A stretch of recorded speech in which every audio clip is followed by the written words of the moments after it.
ಹಿಂದೆ ಹಲವಾರು super hit ಸಿನಿಮಾಗಳನ್ನು ಕೊಟ್ಟಿದ್ದೀರಾ ಕನ್ನಡ ಇಂಡಸ್ಟ್ರಿಗೆ. ಸೊ ಅದರಲ್ಲೂ ಕೂಡ ನಿಮ್ಮ ಸಿನಿಮಾಗಳ ಮೇಲೆ ಪ್ರೇಕ್ಷಕರಿಗೆ ಪ್ಯಾರಿಗೆ ಹಾಕಿಬಿಟ್ಟೈತೆ.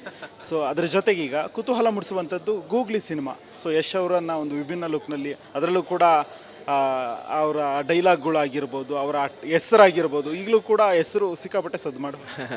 ಖುಷಿಯಾಗುತ್ತೆ. ಅಂದರೆ googly is one such film which is ಅಂದರೆ ನಾನು ಸ್ಕ್ರಿಪ್ಟ್ ಬರೆದಾಗ್ಲಿಂದ ಶೋರ್ ಶಾಟ್ ಇದ್ದಂಥ ಸ್ಕ್ರಿಪ್ಟ್ ಅದು. ಅಂದರೆ ನಾನು ಯಾವತ್ತೂ ಆ ಕತೆ ಅಂದ್ಕೊಂಡು ಸ್ಕ್ರೀನ್ ಪ್ಲೇ ಬರೋದು, ಕ್ಯಾರೆಕ್ಟರ್ಗಳನ್ನು ಬರೋದ್ನೋ ಅವತ್ತಿಂದನೂ ಅದೇನೋ ಒಂದು ಗೊತ್ತಿಲ್ಲ, ಈ ಸಿನಿಮಾ ಖಂಡಿತ ಹೊಡಿತೀನಿ, ಒಂದು ಖಂಡಿತ ಬ್ಲಾಕ್ ಬಸ್ಟರ್ ಆಗುತ್ತೆ ಅನ್ನೋ ಒಂದು ಕಾನ್ಫಿಡೆನ್ಸಲ್ಲೇ ಫ್ರಮ್ ಸ್ಕ್ರ್ಯಾಚ್ ಲೆವೆಲಿಂದ ಅದೊಂದು ಕಾನ್ಫಿಡೆನ್ಸ್ ಇತ್ತು ಆ ಸಿನಿಮಾದಲ್ಲಿ. ಹಂಗೆ ಅಂದ್ಕೊಂಡಂಗೆ ಆ ಸಿನಿಮಾ ಇವತ್ತು ಕೂಡ ಇಷ್ಟು ವರ್ಷ ಆಗಿದೆ. ಐ ಥಿಂಕ್ ಈ ಜುಲೈ 19 ಬಂದರೆ 13 ವರ್ಷ ಆಯಿತು ಅನ್ಸುತ್ತೆ ಆ ಪಿಕ್ಚರ್ ರಿಲೀಸ್ ಆಗಿ. ಇವತ್ತು ಕೂಡ ಅದು ಸೆಲೆಬ್ರೇಟ್ ಮಾಡ್ತಾರೆ ಆ ಸಿನಿಮಾನ. So very happy. ಆ ಒಂದು ಸಕ್ಸಸ್ಸು ನನಗಾಗಲಿ, ಅವರಿಗಾಗಲಿ, ತಂಡಕ್ಕಾಗಲಿ, ಪ್ರೊಡ್ಯೂಸರ್ಗಾಗಲಿ ಎಲ್ಲರಿಗೂ ಸಿಕ್ಕಿರೋದು ಇಟ್ ಇಸ್ ಜನಗಳು ಕೊಟ್ಟಂಥ ಸಕ್ಸಸ್ಸು ಒಂದು ಬ್ಲೆಸ್ಸಿಂಗ್ಸ್ ಅಂತ ಹೇಳೋಕ್ಕೆ ಇಷ್ಟಪಡ್ತೀನಿ. ಮತ್ತು ಆ ಶರತ್ ನಿಮ್ಮ ಕೈಗೆ ಸಿಕ್ಕಿದಾರಾ ಸರ್? ಸಿಗ್ತಾ ಇರ್ತಾರೆ, ಹಲವಾರು ಸತಿ ಸಿಕ್ಕಿರ್ತಾರೆ. ಸೊ ವೆರಿ ಜೋವಿಯಲ್ ಇದು, ಅದನ್ನೇ ಹೇಳ್ತಿರ್ತಾರೆ, ಇಷ್ಟೆಲ್ಲ ಮಾಡಿದ್ರೂ ಜನ ಇನ್ನೂ ಗೂಗ್ಲಿ ಗೂಗ್ಲಿ ಅಂತಾರಲ್ಲೋ ಅಂತ ಖುಷಿಯಿಂದ ಪ್ರೀತಿಯಿಂದ ಹೇಳ್ತಾರೆ. So wishing best for him. ನೀವು ನೋಡುವಂಥ ಗೂಗ್ಲಿ ಯಶ್ಗೂ ಇವತ್ತಿನ ಟಾಕ್ಸಿಕ್ ಯಶ್ಗೂ ಎಷ್ಟು ಬದಲಾವಣೆ ಆಗಿದೆ? ತುಂಬ ದೊಡ್ಡ ಬದಲಾವಣೆ. ಅದು ಭಾಳ ದೊಡ್ಡ ವಿಸಿಬಲ್ ಆಗಿ ಕಾಣಿಸ್ತಾ ಇದೆ. ಅವರು ಇಡೀ ವರ್ಲ್ಡನ್ನ ಕಾನ್ಕ್ವೈರ್ ಮಾಡೋದಕ್ಕೆ ಹೊರಟಿದ್ದಾರೆ. ಸೊ ಇಡೀ ವರ್ಲ್ಡ್ಗೆ ಗೋಸ್ಕರ ಪ್ರಪಂಚಕ್ಕೆ, ಅಂದರೆ ಬೇರೆ ದೇಶಗಳಿಗೂ ಕೂಡ ಸೂಟ್ ಆಗುವಂಥ ಒಂದು ಕತೆ ಮಾಡಿ ಇವತ್ತು ಆ ಒಂದು ನಿಟ್ಟಿನಲ್ಲಿ ಹೇಳಕ್ಕೆ ಹೋಗ್ತಾ ಇದ್ದಾರೆ ಕತೆನ. So wish have to wish best for him ಅಷ್ಟೇ. ಅವತ್ತು ನೀವು ಅಂದ್ಕೊಂಡಿದ್ರಾ ಈ ರೀತಿಯ ಮಟ್ಟಕ್ಕೆ ಯಶ್ ಬೆಳೀತಾರೆ ಎನ್ನುವಂಥದ್ದು? ನೀವು ಗೂಗ್ಲಿ ಸಿನಿಮಾ ನೋಡಿದ್ದೀರಾ? ಅದರಲ್ಲಿ ಅನಂತ್ನಾಗ್ ಅವ್ರ ಬಾಯಲ್ಲಿ ಒಂದು ಡೈಲಾಗ್ ಹೇಳ್ಸಿದ್ದೀವಿ. ಅನಂತ್ನಾಗ್ ಅವರು, ಅಯ್ಯೋ ನಮ್ಮ ಭವಿಷ್ಯ ಬಿಡು, ನಮ್ಮ ಮಗನ ಭವಿಷ್ಯ ಸ್ಟಡಿ ಮಾಡ್ಕೊ ಬಂದಿದ್ದೀನಿ, ಇಡೀ ಪ್ರಪಂಚನೇ ಕೊಂಡಾಡೋಂಗೆ ಆಗ್ತಾನೆ ಅವನು ಅಂತ. ಅದು ಯಾವ ಗಳಿಗೆ ಆ ಡೈಲಾಗ್ ಬರ್ದಿದ್ದೀನೋ ಗೊತ್ತಿಲ್ಲ, ಅದನ್ನ ನಡೀತಾ ಇದೆ. ವೆರಿ ಹ್ಯಾಪಿ ಫಾರ್ ದ್ಯಾಟ್ ಅಂತ ಹೇಳೋಕ್ಕೆ ಇಷ್ಟಪಡ್ತೀನಿ. ಇವತ್ತಿನ ಯಶ್ ಅವರ ಸಕ್ಸಸ್, ಬದಲಾವಣೆ ಸಕ್ಸಸ್ಸನ್ನು ನೀವು ಅವತ್ತೇ ಬರೆದಿದ್ರಿ? ನಾವು ಬರೆದಿದ್ವಿ ಅನ್ನೋದಕ್ಕಿಂತ ಅದೊಂದು ಏನೋ ಯೂನಿವರ್ಸ್ ಬರ್ಸಿರುತ್ತೆ ಅಷ್ಟೇ. ನಾವು ಏನು ಮಾಡೋದಕ್ಕಿಲ್ಲ, ನಾವು ನಿಮಿತ್ತ ಅಷ್ಟೇ ಬ್ರದರ್.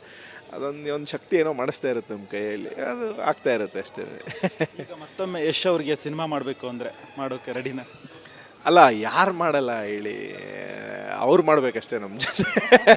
ಅದು ಇರೋದು ಇಂಪಾರ್ಟೆಂಟ್, ನಾವು ಮಾಡೋದಲ್ಲ ಇಂಪಾರ್ಟೆಂಟ್.